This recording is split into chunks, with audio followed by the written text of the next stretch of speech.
So welcome to Bhagavad Gita में DG course. तो पिछली बार हमने भगवद गीता की शुरुआत करी थी। भगवद गीता के पहले अध्याय का पहला श्लोक जो बड़ा ही गुह्य है, उस पर कुछ चर्चा करने का प्रयास किया था। तो आज भी हम थोड़ा उसी के इर्द गिर्द ही रहेंगे, थोड़ा आगे नहीं बढ़ेंगे। एक बार पुनः उस श्लोक का उच्चारण करते हैं। धृतराष्ट्रवाच धर्म क्षेत्रे कुरुक्षेत्रे संवेतायुयुत्सवा मामकः पांडवाश्चैव किम अकुर्वत संजय। कोई बोलना चाहेगा?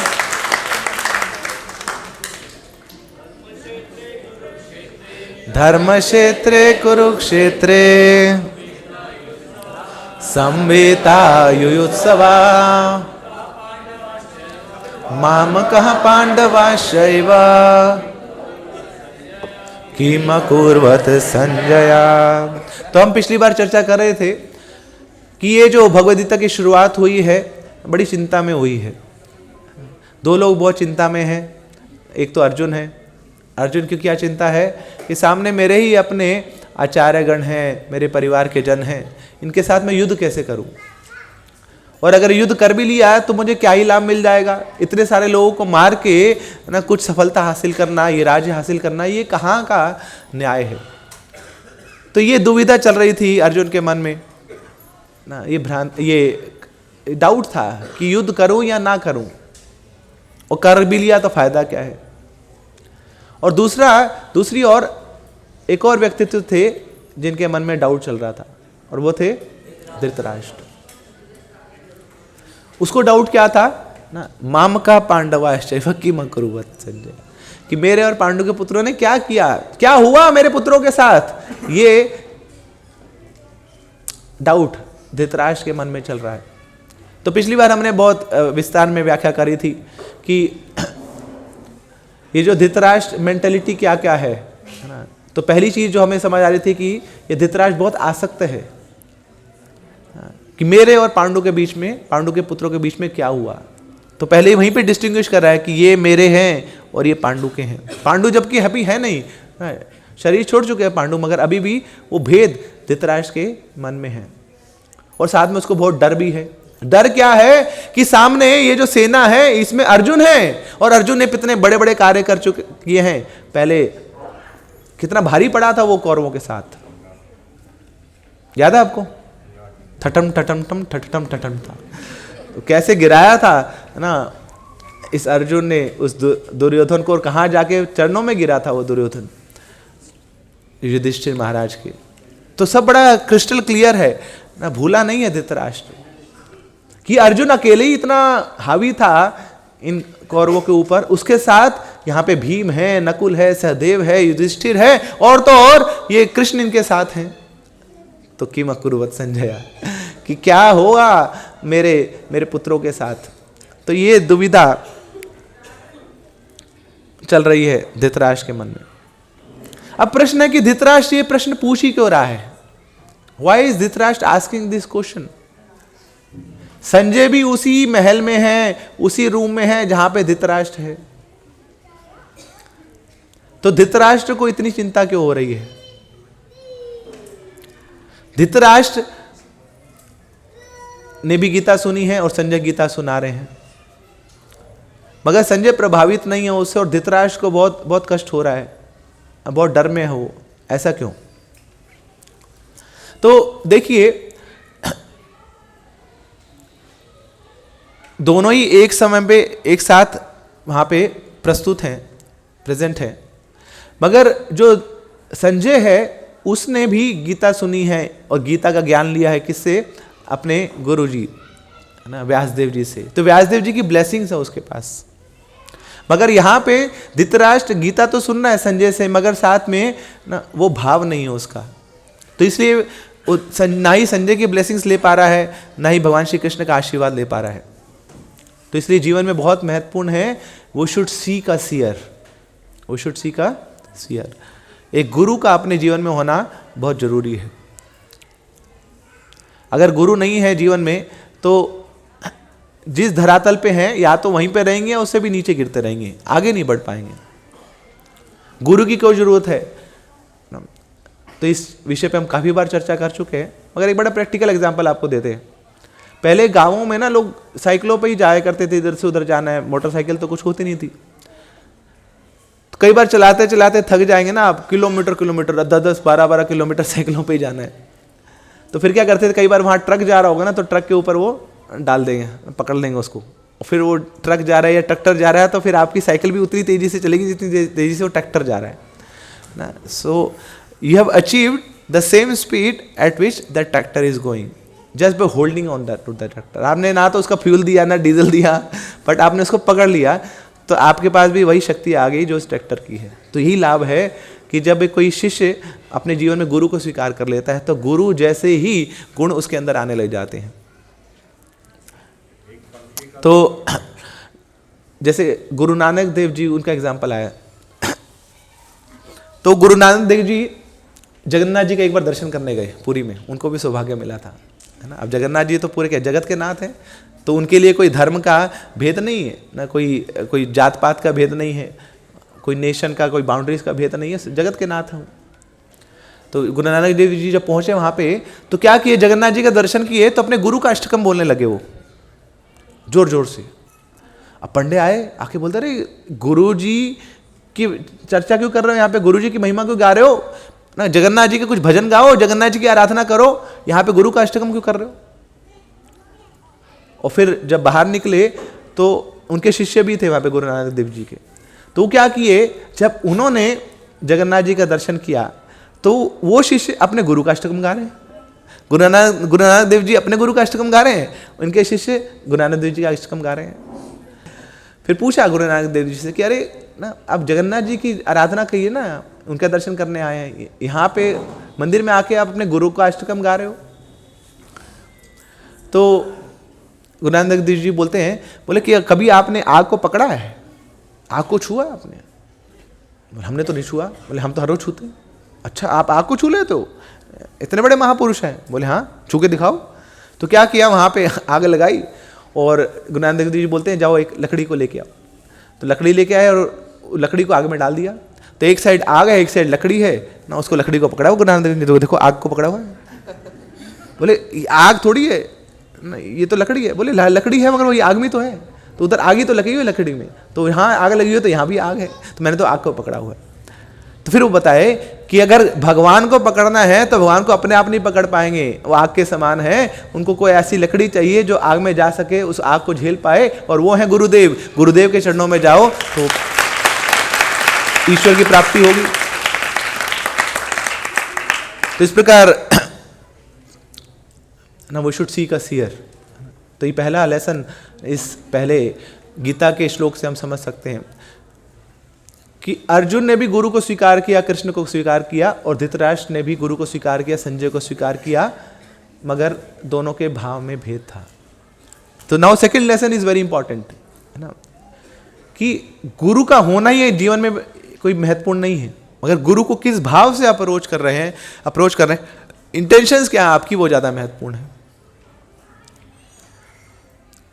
सबसे पहली बात तो गुरु को स्वीकार करना है ना। गुरु कैसे हैं ना, जैसे दूर की चीज आपको देखनी है तो आप टेलीस्कोप से देख पाएंगे। तो टेलीस्कोप में क्या लगा होता है, अंदर लेंस लगे होते हैं, और लेंस क्रिस्टल क्लियर होते हैं, आर पार देख सकते हैं ना आप। तो ऐसे ही गुरु भी एक ट्रांसपेरेंट वाया मीडिया होते हैं जिसके माध्यम से आप भगवान को देख सकते हैं। गुरु का कार्य यही है कि सब जीवात्माओं को भगवान की ओर लेके चलना, भगवान से उसके साथ संबंध बनाना। तो इस प्रकार गुरु कार्य करते हैं, मगर गुरु के पास जाने से ही हमारा उद्धार नहीं होने वाला। गुरु के पास किस भाव से हम जा रहे हैं वो ज्यादा महत्वपूर्ण है। तो हम देख सकते हैं कि जो गीता है वो परफेक्ट है, संजय भी परफेक्ट है, और धृतराष्ट्र भी उसको सुन रहे हैं, मगर जो सुना है उसमें विश्वास नहीं है। तो इंटेंशन सही नहीं है धृतराष्ट्र की, इसलिए वो गीता जो धृतराष्ट्र ने सुनी संजय के माध्यम से, उस पर काम नहीं कर पा रही है। तो गीता अपने आप में परफेक्ट है, और संजय जो सुना रहे हैं वो भी व्यासदेव जी के कृपा पात्र हैं, वो उनको सुना रहे हैं, मगर जो सुनने वाले का, जो श्रोता का भाव है, अगर वो सही नहीं होगा तो वो ज्ञान अंदर हृदय में प्रवेश नहीं कर पाएगा. सो teacher may be perfect, the knowledge may be perfect, the message may be perfect, but the intention of the hearer, if that is somewhere not appropriate, so that knowledge will not go inside. उसका लाभ नहीं हमें मिल पाएगा. गोकर्ण और आत्मदेव की हमने कथा सुनी थी ना शुरू में. तो गोकर्ण कथा कर रहे हैं, मगर इतनी भरी सभा में वो कथा किसको जाके लगी? वो जो भूत था, उसी ने उसको स्वीकार किया, बाकी सबको समझ नहीं आई कुछ. तो भूत की योनि में रह के भी उसका भाव था कि हाँ मुझे भागवत कथा सुननी है, उसको लाभ मिल गया. Now third important lesson from this shloka. देखिए, एक बार की बात है, भीमसेन ना वो कंप्लेंट कर रहे हैं युधिष्ठिर महाराज को, और बार बार कंप्लेंट करते रहते थे कि देखो युधिष्ठिर महाराज, आपके कारण ही हमारे जीवन में इतनी सफरिंग है. आप अगर उस समय जुआ ना खेलते तो कितना अच्छा जीवन हो रहा होता. तो कुछ ना कुछ लांछन लगाते रहते भीमसेन युधिष्ठिर महाराज के ऊपर कि आपके कारण ही हम इतनी प्रॉब्लम में हैं. तो कब एक बार ऐसे नदी के इस पार भीमसेन है और उस पार युधिष्ठिर महाराज है, और वहीं से भीमसेन को पता नहीं क्या चढ़ा, जोर जोर से युधिष्ठिर महाराज को बोल रहा है, चिल्ला रहा है. बहुत सारी दुनिया देख रही है वहां पे, और दुनिया देख के हंस रही है कि एक भाई दूसरे भाई पे लड़ रहा है. तो और नदी बहुत, मतलब उसका जो ब्रेड थी काफी चौड़ी थी वो, और बहुत जोर लगाना पड़ रहा था भीमसेन को बोलने के लिए, चिल्लाना पड़ रहा था. तो यहां से भीमसेन चिल्ला रहे हैं, युधिष्ठिर महाराज सुन रहे हैं. तो युधिष्ठिर महाराज बोलता है ठीक है भीमसेन, ऐसे करो, इधर आओ, पास आके चिल्लाओ. तो भीमसेन दौड़ा दौड़ा गया, खून खोल रहा था, उसको भाई को बता दूंगा आज ना, तुम्हारे कारण यहाँ देखो पूरा हमारा लाइफ बर्बाद होगी, फैमिली बर्बाद होगी, अभी बताता हूँ. और दौड़ा दौड़ा गया, जैसे ही वहाँ युधिष्ठिर महाराज के पास पहुँचा तो सारा गुस्सा शांत, कुछ बोल ही नहीं पा रहे वहाँ पे. बोले भैया sorry, I am really sorry, मैंने कुछ गलत बोल दिया आपको, मुझे ऐसा नहीं बोलना चाहिए था. मगर पता नहीं क्या हुआ, वहाँ इतना गुस्सा क्यों आ रहा था? बोले इसलिए मैंने बोला था यहाँ पे आ जाओ. वो जो एरिया था ना, वहाँ पे कुत्ते का मांस खाने वाले लोग रहते हैं, बड़े ही नरसंहार करने वाले लोग रहते हैं. तो there is a violence in that क्षेत्र. वो जो स्थान है वहाँ की वाइब्रेशन में बड़ी हिंसा है. इसलिए आप जब वहाँ पे संग कर रहे थे तो आपके अंदर भी वैसी इच्छा जागृत होगी, इसलिए मैंने बोला यहाँ पे आ जाओ ना. ये स्थान धर्म का स्थान है ना, यहाँ सब धार्मिक लोग रहते हैं, तो वही भावनाएं आपके अंदर प्रवेश कर रही हैं. सो एसोसिएशन इज़ वेरी इंपॉर्टेंट. किस चीज़ का आप संग कर रहे हैं तो वैसे ही आप बन जाएंगे. जैसा संग वैसा रंग, वैसे ही रंग चढ़ जाएगा आपको. तो धृतराष्ट्र किसके संग में था ना? ऐसी लोगों के संग में था जो केवल भोग करना चाहते हैं, जो केवल एक्सप्लॉइट करना चाहते हैं, जो दूसरे से ईर्ष्या करते हैं, प्रतिशोध की भावना है, तो उसके अंदर भी वो सारी भावनाएं निहित थी. मगर इधर अर्जुन है ना, अर्जुन पांडवों से घिरा पड़ा है, which are who are very generous, who are very sincere, very dedicated, जो धर्म का सहारा लेते हैं. तो ऐसे ही, और फिर फाइनली अर्जुन ने किसका सहारा ले लिया? कृष्ण का सहारा लिया, जो परम सत्य हैं. तो उनसे बड़ा संग तो क्या ही होगा. तो एसोसिएशन इज वेरी इंपॉर्टेंट. तो now the last lesson from the first श्लोक ऑफ गीता.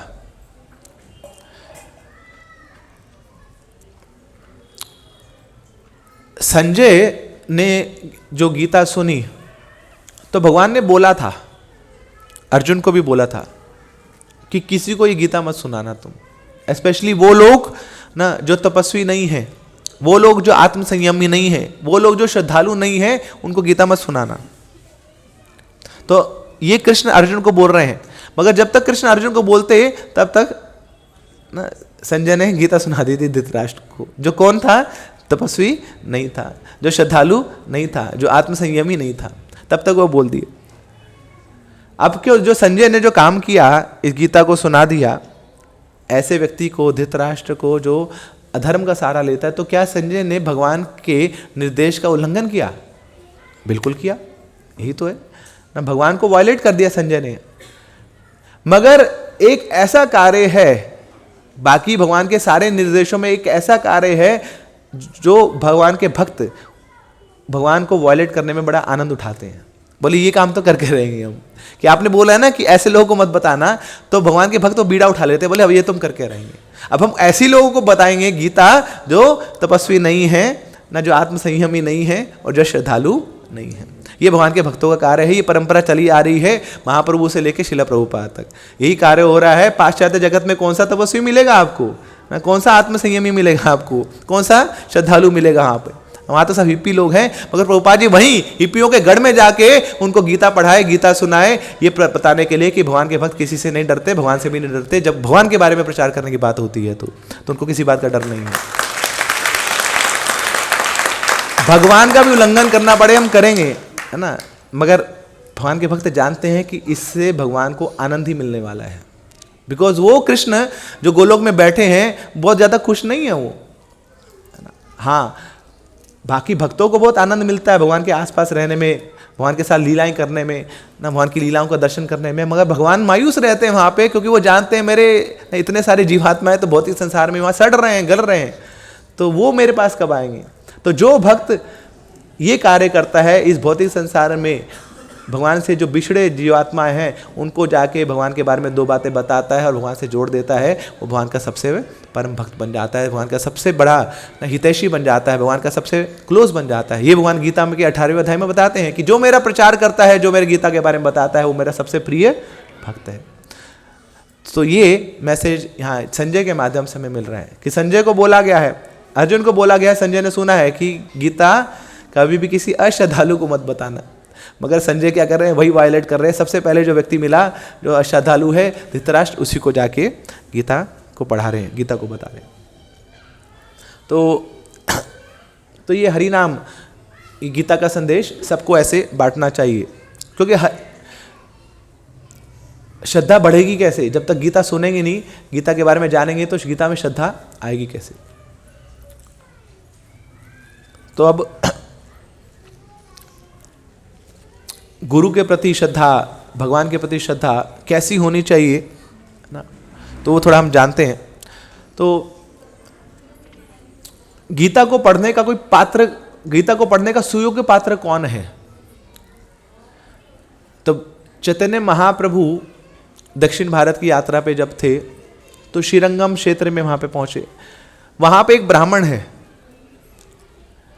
वो ब्राह्मण के हाथ में गीता है और जोर जोर से उसका उच्चारण कर रहा है, मगर उच्चारण करते करते कुछ गलतियां हो जाती हैं। गीता संस्कृत में है, अब इसको बहुत ज़्यादा संस्कृत नहीं आती है, तो कुछ गलत शब्द, कुछ शब्दों को मिस प्रोनाउंसिएशन कर देता वो। आसपास के जो लोग हैं वो हंस रहे हैं, मगर ये ब्राह्मण इतना एकनिष्ठ है, उस गीता को छोड़ नहीं रहा है, उस गीता को पढ़ना छोड़ नहीं रहा है। लोग हंसी जा रहे हैं, ये पढ़ी जा रहा है, हंसी जा रहे हैं, पढ़ी जा रहा है। तो चैतन्य महाप्रभु वहाँ पहुँचे और जाके उससे पूछते हैं, अरे तुम्हें ऐसा क्या मिल गया गीता में ना, ऐसा क्या तुम्हें अच्छा लग गया गीता में कि तुम इस गीता को बार बार पढ़ी जा रहे हो, तुम्हें सही से बोलना भी नहीं आ रहा फिर भी पढ़ी जा रहे हो। तो ये चैतन्य चरितामृत में इसका वर्णन आता है। माँ प्रभु पूछिल तारे सुन महाशय, कौन अर्थ जानी तोमार एते सुख होए। कि सुनो महाशय, तुम गीता तो पढ़ रहे हो, मगर ऐसा क्या सुख मिल गया तुम्हें कि बार बार इस गीता को पढ़ रहे हो, ऐसा क्या पर्टिकुलर सेक्शन तुम्हें भा गया, वो बताओ।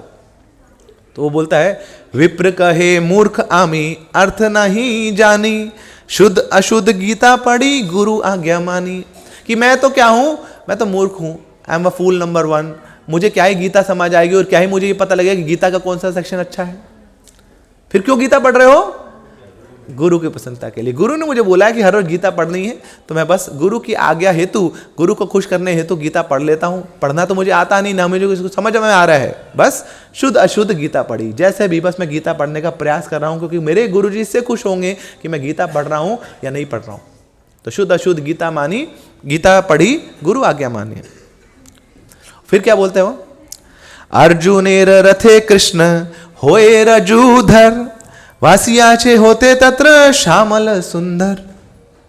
देखो मुझे कुछ और तो समझ नहीं आता गीता में, मैं ये अंदर श्लोक तो पढ़ लेता हूँ, मगर फाइनली जब थोड़ा मैं किताब बंद करता हूँ तो मुझे ये छवि दिखती है कि यहाँ पे एक व्यक्ति ऐसा जो ब्रह्मांड का अधिपति है ना, पूरा संसार उसके वश में है, सारे देवी देवता, सारे अवतार उससे अवतार लेते हैं, वही सबका स्रोत है। वो यहाँ पे एक घोड़े की रस्सी पकड़ के एक सारथी बना बैठा है, और उसका जो भक्त है ना, वो वहाँ पे ऊपर बैठा है ना, वो राजा बना बैठा है, और उस राजा के लिए ये भगवान पार्थ सारथी बने हुए हैं।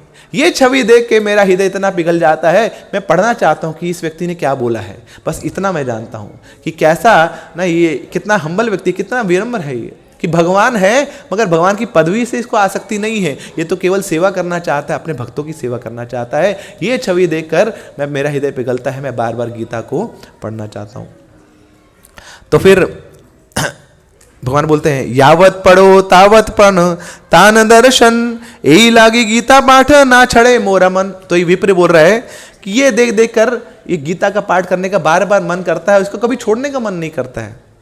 अब चैतन्य महाप्रभु बोलते हैं, प्रभु कहे गीता पढ़े तुम्हारा अधिकार, तुम्ही से जाना है गीता अर्थ सार। अरे असली में तो जो असली उत्तराधिकारी है गीता पढ़ने का, योग्य पात्र है, वो तो तुम हो। बेशक तुम्हें पढ़ना नहीं आता है, बेशक तुम्हें प्रोनाउंसिएशन तुम्हारे गलत है, मगर असली में योग्य अधिकारी तो तुम हो, क्योंकि किस भाव से तुम गीता पढ़ रहे हो वो भाव बड़ा शुद्ध है, वो भाव बड़ा आकर्षित करने वाला है। तो इसलिए किसी को अगर सीखनी है गीता पढ़नी तो किससे सीखे? तुम जैसे व्यक्ति से सीखे। तो हम गीता किससे सुनना चाहते हैं? बोले जो शास्त्रों को कोट करे दनादन ना, जिसके आगे पीछे सब उसको शास्त्रों को कोट करना आता हो, संस्कृत का जो विद्वान हो। मगर असली में महाप्रभु बता रहे हैं गीता किससे सुननी चाहिए ना, जिसका भाव गीतामय है, जिसका भाव कृष्णमय है, जो कृष्ण भावना भावित है, जिसका मन कृष्ण भावना भावित है, जो कृष्ण की सेवा करना चाहता है, वही अधिकारी है गीता को पढ़ने का, गीता को पढ़ाने का। अब हम वापस आते हैं श्लोक में ना, धृतराष्ट्र उवाच धर्म क्षेत्रे कुरुक्षेत्रे। तो 5 कारण थे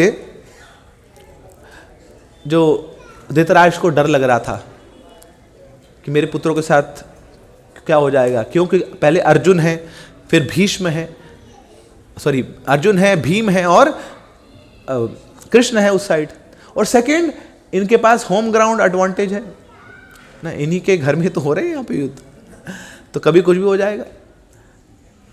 अब केन्या वाले इंडिया में आए तो और ज़्यादा डर लग जाएगा उनको, बोले यहाँ पे तो इतनी हुटिंग होगी ना, कौन जीतेगा? इंडिया जीतेगा ना, तुम्हारी यहाँ क्या ही औकात है।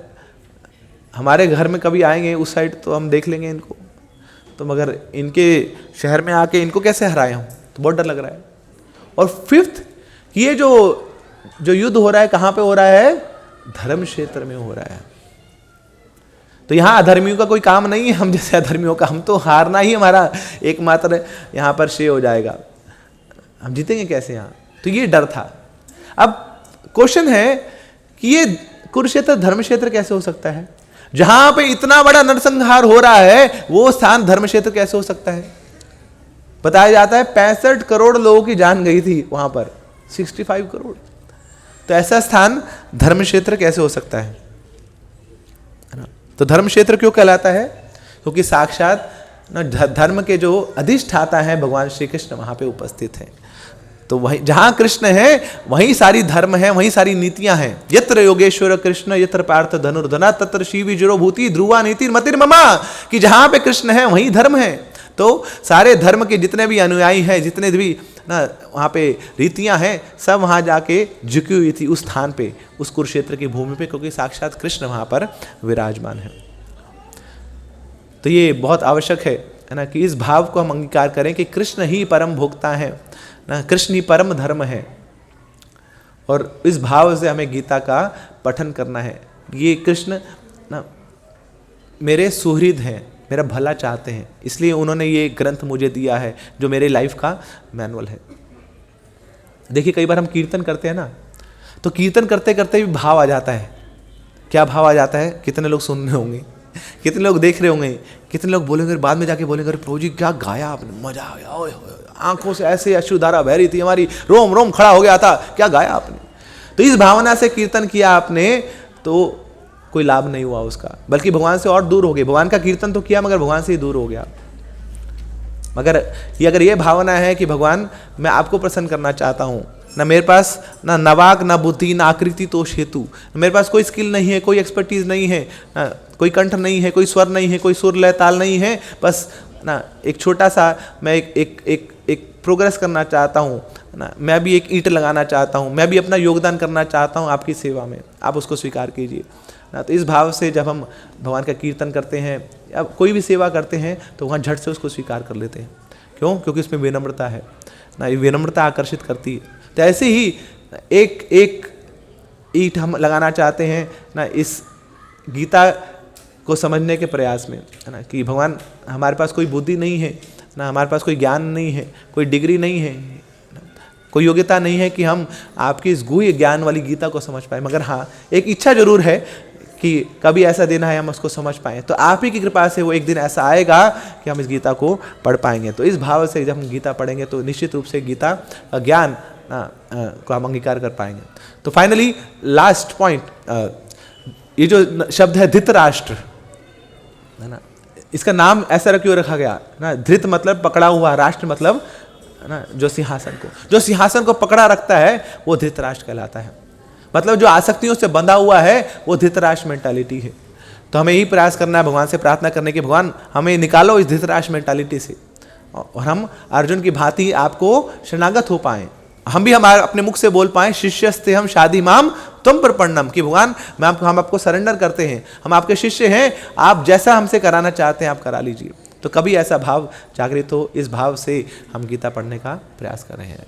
श्रीमद् भगवद गीता की, श्री प्रभुपाद की। हरे कृष्णा।